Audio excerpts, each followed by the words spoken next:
It's a new year, which calls for a new tutorial. Today I am going to be showing you guys how to create your very own poison dart frog. Here we go. For this creation I'm using Primo black polymer clay. I'm first rolling my clay into a ball, and then I'm going to create a bean shape using my index finger and thumb. This will serve as the body of my frog. When I'm satisfied with the overall shape of my frog, I'm going to bring both the head and the bottom to a slight point. This is going to allow me to add the facial features as well as the limbs later on in the video.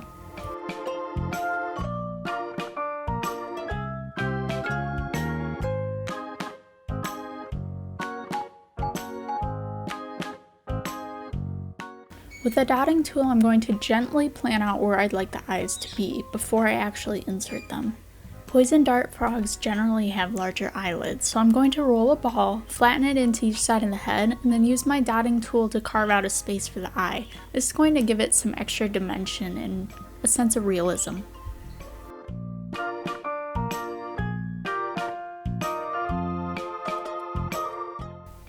For the legs, I'm cutting from a long piece of clay, making sure that one piece is slightly larger than the other so that when each is cut into half, I will have hind legs that are slightly larger than my front legs.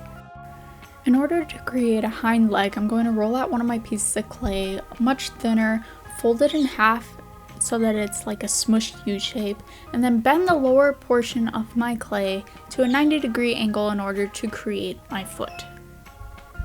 I complete a similar process for the front leg, except this time I'm only going to do one bend, and then I'm actually going to cut my clay on an angle so that I can attach it to my frog with greater ease. One trick I learned this year when it comes to baking polymer clay is using wooden platforms as a form of external armature that can be used to prop up your creation so that they don't lose their shape in the oven. For the toes, I'm cutting 3 equal pieces of clay and then using a dotting tool in order to smooth out the tips to create a more rounded shape.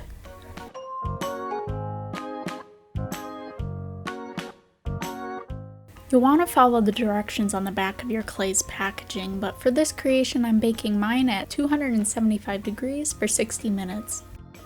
After cooling, your frog is ready for painting. Today I'm using Americana white paint to paint a base coat on each of my 4 legs. What makes poison dart frogs so cool to create from polymer clay is that there are literally a limitless number of color combinations that you can replicate. So basically any acrylic paint that you have will do for this sort of project. And if you look at images of poison dart frogs online, you'll find that the patterns on their back are usually all askew, so have fun in creating whatever design you'd like. Today I'm going for a more symmetric bright yellow pattern.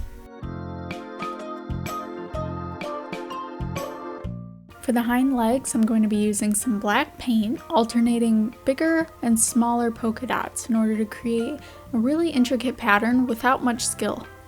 It's one of my favorite techniques to apply to many reptiles. Allow a few minutes for your paint to dry, and if you so wish, you can apply a coat of glossy varnish. Here I'm using Figurine semi-gloss. And that's it, you're left with your very own poison dart frog, created entirely from polymer clay.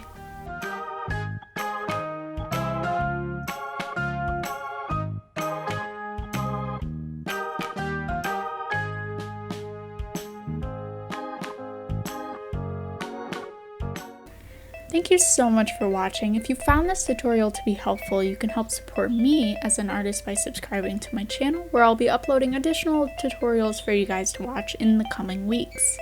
There's so many other creations of mine that you won't be able to see on this channel, so if you want to see more of behind the scenes, you can also follow me on Instagram, Facebook, or shop my creations on Etsy.